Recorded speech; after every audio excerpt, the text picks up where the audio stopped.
that. He can't hold the office hostage in the same way that Agnew did.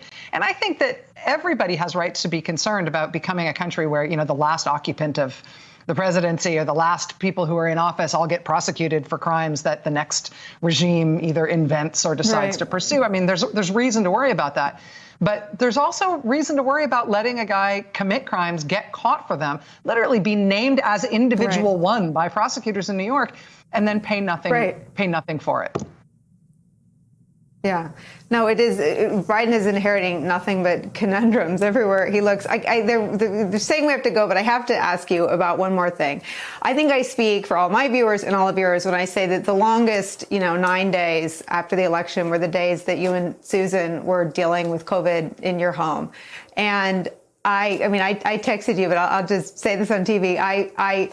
When you came back and told your story and your experience, I have met more people in my real life who were COVID compliant. They were doing the right things, but they were like all of us thinking, if I do 90% of the things that I'm asked to do, I can still go in and have some tea or a glass of wine at drop off. And hearing you made them, whatever that last 10 or 20% compliant was around the question of COVID. And I just wonder if you've heard this, if you know how much impact it had, that you opened up the way I've never seen you do before on TV about what Susan went through. You are going to make me cry on your hour of TV, which is an unkindness. I'm going to cry. It's really nice of you to say that. I mean, that's the reason I did it, was because I hoped that I could impart just a sliver of how much I was changed by that experience. Having been so scared for Susan, I will never be the same. And it changed my mind about COVID. I think it changed my mind actually about a lot of things in my life. I am a different person now for having been through that. But to the extent, if anybody out there is like me and you are not that scared for yourself, but you do love someone, the fear of and the brush with the possibility of losing someone is the most motivating thing in the entire world. I'd do anything for her. And for a lot of people on this earth, I know there's somebody who you would do anything for. Well, the thing you need to do for them is not get COVID and not transmit it, because they very well may be the one that you lose. And I just, to the extent that was helpful, I'm really, really glad. I hoped that it would be.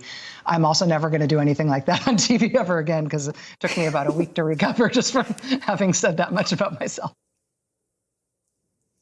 Well, when you got up to turn your phone off, I almost died. And I called our boss and I said, "Where did she go? Where did she go?" And it was very scary knowing what you and Susan were dealing with. It was momentarily scary when you left the shot, but it was, as everything that you do in your life and on TV, it was perfect. So Rachel Maddow, my friend and colleague, thank you for spending time with us. Thank you for putting this podcast into words, into a book that, dare I say, is a little breezy for you. I read this quickly, which I cannot say about your last book, Bagman, The Wild Crimes, Audacious Cover-Up, and Spectacular Downfall of a Brazen Crook in the White House, is out tomorrow. Thank you, Rachel.